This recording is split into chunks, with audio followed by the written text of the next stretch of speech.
bienvenue à Arkham, j'espère en tout cas que vous allez bien, parce que moi ça va très bien. On se retrouve aujourd'hui pour une nouvelle critique 100% spoiler de Alien le 8ème passager.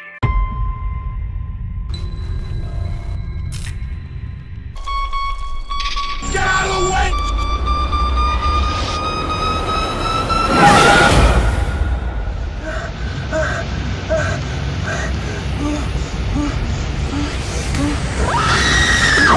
Que vous dire de ce film qui date maintenant de 1979, ça fait 45 ans que ce film est sorti.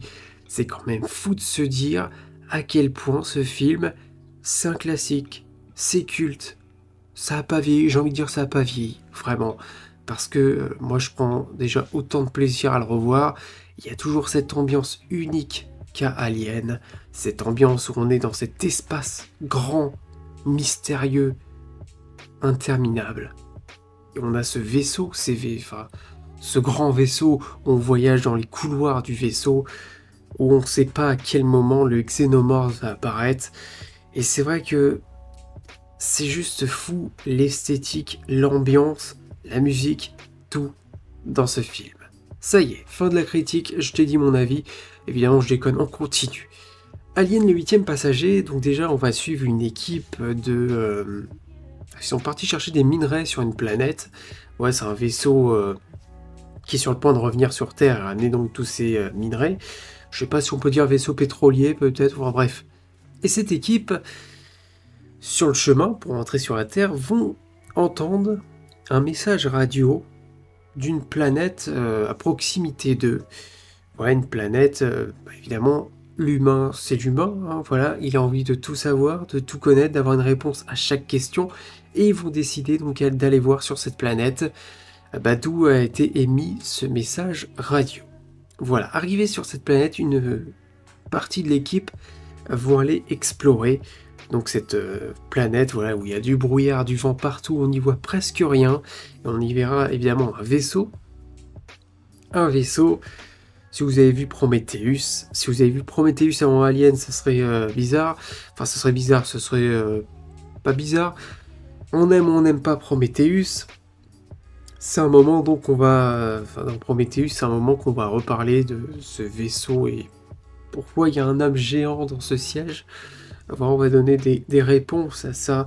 Qu'elles sont bien ou pas, ça, on y reviendra dans une prochaine vidéo. D'abord... cette équipe vont tomber donc sur des œufs. Des œufs immenses où, dans ces œufs, nous avons des trucs immondes du nom de facehugger.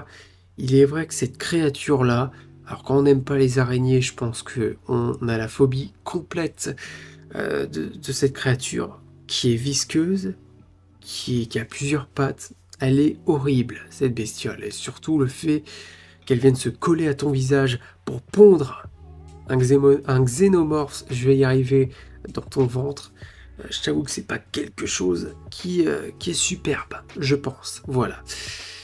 Et donc il y a un des facehuggers qui va se coller à un des mecs. Résultat, ce gars, on va le ramener au vaisseau, parce que ça on se doutait pas que ça allait... qu'il y avait quelque chose dans son ventre, évidemment.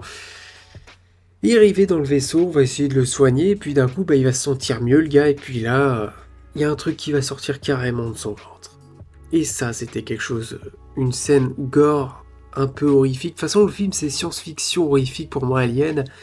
Il est vrai que ce qui est fou, c'est la manière dont on a le vaisseau, on explore le vaisseau, il y a des zones d'ombre, on ne sait pas à quel moment va apparaître le xénomorphe.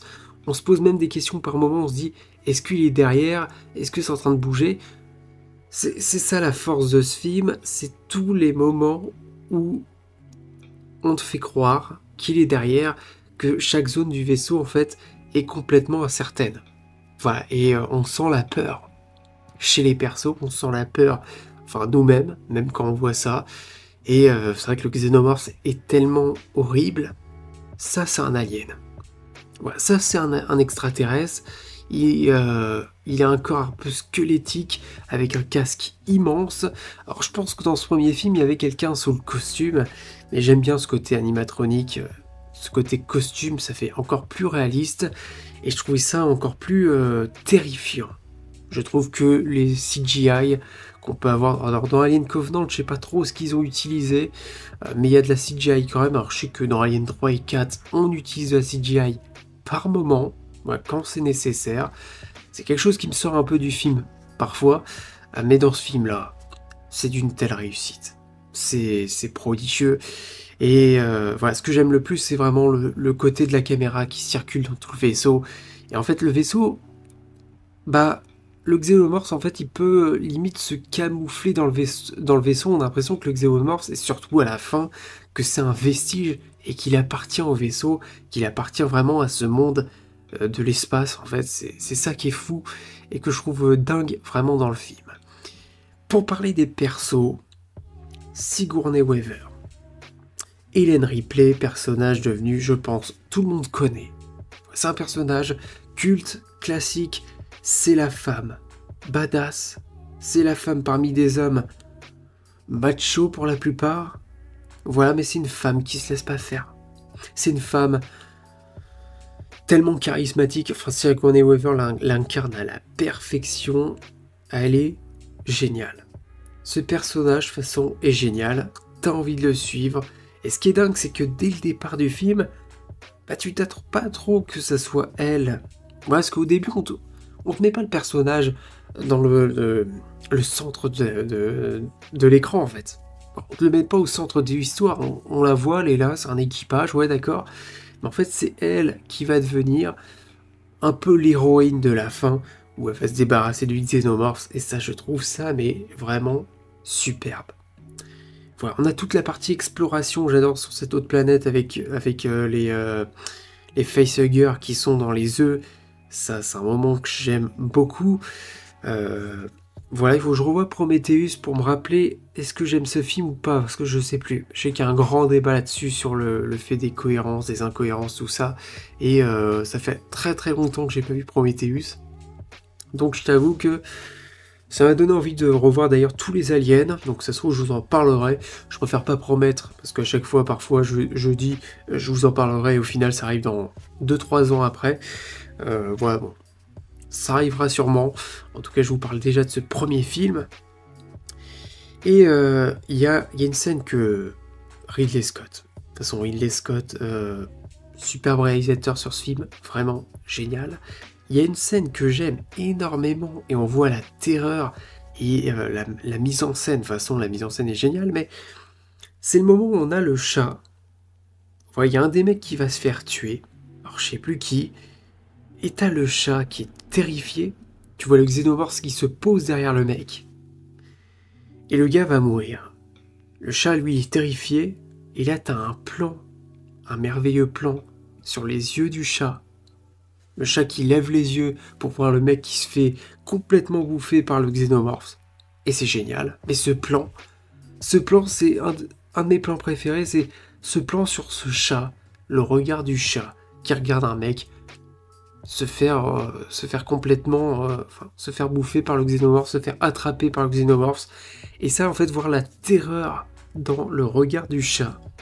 Je trouve que cette scène m'a marqué, voilà, pour l'avoir revue encore une fois. De toute façon, le sentiment de terreur et peur est tellement présent constamment à bord de ce vaisseau, que ce soit en plus dans cet espace qui est grand, immense, on ne sait pas ce qui peut se passer, et c'est tellement calme. Voilà, il y a la musique mythique d'Alien, mais il y a beaucoup de moments qui sont sans musique, calme, il n'y a rien, c'est le silence total, comme dans l'espace. Et ça, c'est superbe. C'est superbe. Et on aura cette fin où Ellen Ripley se débarrasse du xénomorphe.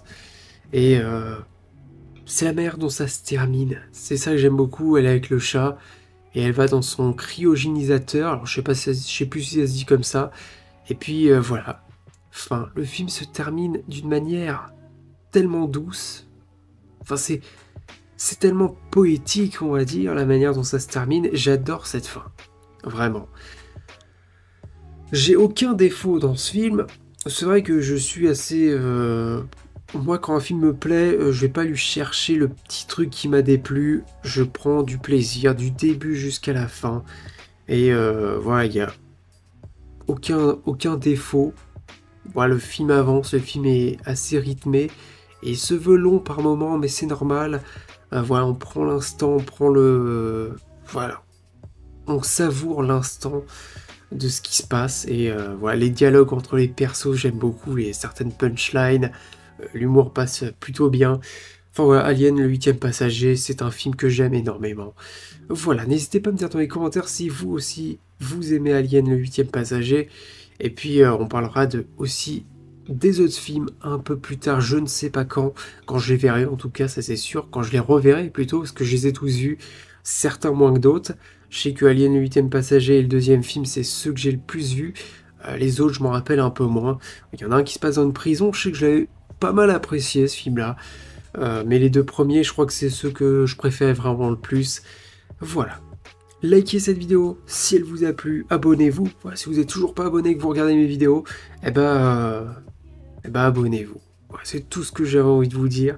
Et puis moi, je vous souhaite la bienvenue à l'Asile d'Arkham. Allez, salut.